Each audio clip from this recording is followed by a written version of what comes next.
Hi everyone, स्वागत है आपका करंट अफेयर्स की क्लास में। दोस्तों, आज की क्लास में हम 18 फरवरी से संबंधित करंट अफेयर्स के सभी इंपॉर्टेंट क्वेश्चन को कवर करेंगे। सभी क्वेश्चन एग्जाम के पॉइंट ऑफ व्यू से वेरी इंपॉर्टेंट है, तो बिना स्किप किए क्लास के अंत तक हमारे साथ बने रहें। आइए सबसे पहले हम पिछली क्लास में पूछे गए प्रश्नों का फटाफट रिवीजन करते हैं। 2026 में 39वें राष्ट्रीय खेलों की मेजबानी कौन सा राज्य करेगा? मेघालय। कौन सा आयोजन मानव इतिहास में किसी भी धार्मिक, सांस्कृतिक या सामाजिक आयोजन के लिए सबसे बड़ी सभा को चिन्हित करता है? तो वह है प्रयागराज में महाकुंभ। किस राज्य सरकार ने नोदी बंधन योजना शुरू की है? पश्चिम बंगाल ने यह योजना शुरू की है। विश्व बैंक लॉजिस्टिक प्रदर्शन सूचांक में भारत का स्थान क्या रहा है? 38वां। उस अंतरिक्ष दूरबीन का नाम क्या है जिसने हाल ही में आकाशगंगा NGC 6505 के चारों ओर एक दुर्लभ आइंस्टीन वलय की खोज की है? उसका नाम है यूक्लिड अंतरिक्ष दूरबीन। दुनिया का पहला हाइब्रिड क्वांटम सुपर कंप्यूटर रेमई किस देश में विकसित किया गया है? जापान में। अंतर्राष्ट्रीय महिला और बालिका विज्ञान दिवस किस तिथि को मनाया जाता है? 11 फरवरी को।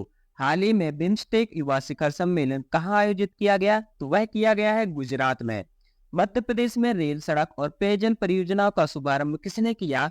तो यह किया है प्रधानमंत्री नरेंद्र मोदी जी ने। और 2025 पैरा तीरंदाजी एशिया कप विश्व रैंकिंग प्रतियोगिता में कौन सा देश टॉप पर रहा है? तो उसमें रहा है हमारा भारत। आइए दोस्तों, अब नजर डालते हैं आज के क्वेश्चन आंसर पर। आज का पहला प्रश्न रहा, भारत और जापान के बीच संयुक्त सैन्य अभ्यास का नाम क्या है? आपके ऑप्शन रहे युद्ध अभ्यास, गरुण शक्ति, धर्म गार्जियन या फिर इंद्र नौसेना। तो आप सबको बताना है कि भारत और जापान के बीच संयुक्त सैन्य अभ्यास का नाम क्या है? तो इसका नाम है धर्म गार्जियन। क्वेश्चन नंबर सेकंड, 6 से 7 जुलाई को ब्रिक्स शिखर सम्मेलन 2025 कहाँ आयोजित किया जाएगा? आपके ऑप्शन रहे नई Delhi, Moscow, Rio de Janeiro या फिर बीजिंग। तो इसका सही आंसर आप सबको बताना है कि 6 से 7 जुलाई को ब्रिक्स शिखर सम्मेलन 2025 कहाँ आयोजित किया जाएगा? यह आयोजित किया जाएगा रियो डी जेनेरियो में, यह आयोजित किया जाएगा। बात करते हैं क्वेश्चन नंबर थर्ड की। फरवरी 2024 में यूक्रेन संघर्ष पर चर्चा करने के लिए अमेरिकी और रूसी अधिकारियों के बीच वार्ता कहाँ होगी? आपके ऑप्शन रहे संयुक्त राज्य अमेरिका, सऊदी अरब, जर्मनी या फिर फ्रांस। तो यूक्रेन संघर्ष के लिए ये चर्चा सऊदी अरब में की जाएगी। कहाँ पर की जाएगी? सऊदी अरब में की जाएगी। तो क्वेश्चन नंबर थर्ड का बी ऑप्शन सही रहेगा। हमारा नेक्स्ट क्वेश्चन रहा, पूर्वोत्तर एकता महोत्सव 2025 का आयोजन कहाँ किया गया है? आपके ऑप्शन रहे कोलकाता, बेंगलुरु, लखनऊ या फिर नई दिल्ली।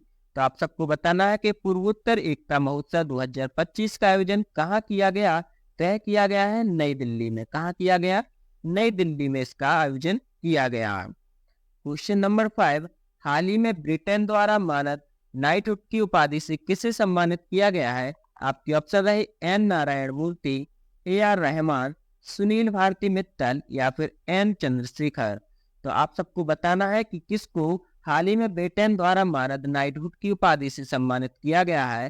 तो आप सबको बता दें कि सुनील भारती मित्तल और एन चंद्रशेखर दोनों को ब्रिटेन द्वारा मानद नाइटहुड की उपाधि से सम्मानित किया गया है। तो इसका C एवं D यानी कि C और D दोनों सही है। क्वेश्चन नंबर 6, भारत में विदेशी मुद्रा भंडार में गिरावट का मुख्य कारण क्या माना गया है? आपके ऑप्शन है विदेशी निवेश में कमी या फिर रुपयों को स्थिर करने के लिए RBI का हस्तक्षेप, सोने के भंडार में गिरावट या फिर आयात में वृद्धि। तो इसका सही आंसर आप सब लोग बताएंगे कि भारत में विदेशी मुद्रा भंडार में गिरावट का मुख्य कारण क्या है? तो इसका मुख्य कारण है रुपयों को स्थिर करने के लिए RBI का हस्तक्षेप, विदेशी मुद्रा भंडार में गिरावट का मुख्य कारण है।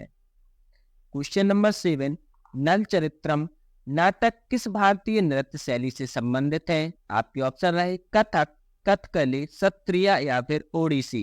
तो इसका सही आंसर आप सब लोग बताएंगे कि नल चरित्र नाटक किस भारतीय नृत्य शैली से संबंधित है? तो यह संबंधित है कथकली से। किससे संबंधित है? कथकली से नल चरित्रम नाटक संबंधित है। हमारा नेक्स्ट क्वेश्चन रहा, ब्रह्मोस NG मिसाइल भारत और किस देश द्वारा संयुक्त रूप से विकसित की गई है? आपके ऑप्शन रहे रूस, चीन, ऑस्ट्रेलिया या फिर जापान। तो आप सब लोग बताएंगे कि ब्रह्मोस एनजी मिसाइल भारत और किस देश के द्वारा संयुक्त रूप से विकसित की गई है। तो यह विकसित की गई है भारत और रूस के द्वारा। तो भारत और रूस के द्वारा संयुक्त रूप से विकसित मिसाइल का क्या नाम है? BrahMos NG missile.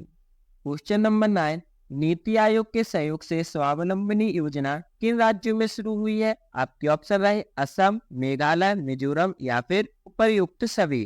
तो आप सबको बताना है कि यह योजना कहां पर शुरू हुई है। तो इसका सही आंसर जाएगा डी के साथ, उपर्युक्त सभी, क्योंकि यह योजना असम, मेघालय, मिजोरम में शुरू हुई है। क्वेश्चन नंबर 10, एस्पायर कार्यक्रम का उद्देश्य क्या है? आपके ऑप्शन रहे रक्षा प्रौद्योगिकी में सुधार, ऊर्जा क्षेत्र में नवाचार, कृषि उत्पादन में वृद्धि या फिर स्वास्थ्य योजनाओं का विस्तार। तो इसका सही आंसर आप सब लोग बताएंगे कि एस्पायर कार्यक्रम का मुख्य उद्देश्य क्या है। तो इसका उद्देश्य है ऊर्जा क्षेत्र में नवाचार। इसका उद्देश्य क्या है? ऊर्जा क्षेत्र में नवाचार। तो क्वेश्चन नंबर 10 का बी ऑप्शन सही रहेगा। इसी के साथ आज की क्लास समाप्त होती है। नजर डालते हैं प्रीवियस क्वेश्चन पर।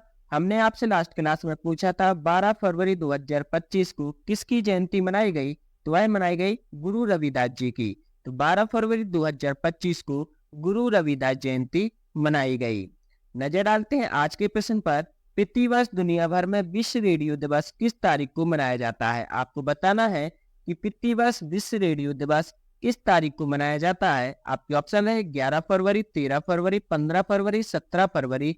तो इसका सही आंसर आप सब लोग कमेंट बॉक्स में बताएंगे। इस क्लास की फ्री पीडीएफ के लिए आप हमारे डिस्क्रिप्शन बॉक्स में दिए गए लिंक पर क्लिक करके टेलीग्राम चैनल से जुड़ सकते हैं, जहां पर आपको प्रत्येक क्लास की free of cost PDF upload कराई जाती है। अगर आपने अभी तक हमारे इस चैनल को सब्सक्राइब नहीं किया है तो इस चैनल को अभी सब्सक्राइब करें, जिससे करंट अफेयर्स की आगामी वीडियो आप तक जल्दी पहुंच सके। आपको क्लास कैसी लगी हमें कमेंट बॉक्स में जरूर बताएं। इस क्लास को ज्वाइन करने के लिए आपका बहुत बहुत धन्यवाद।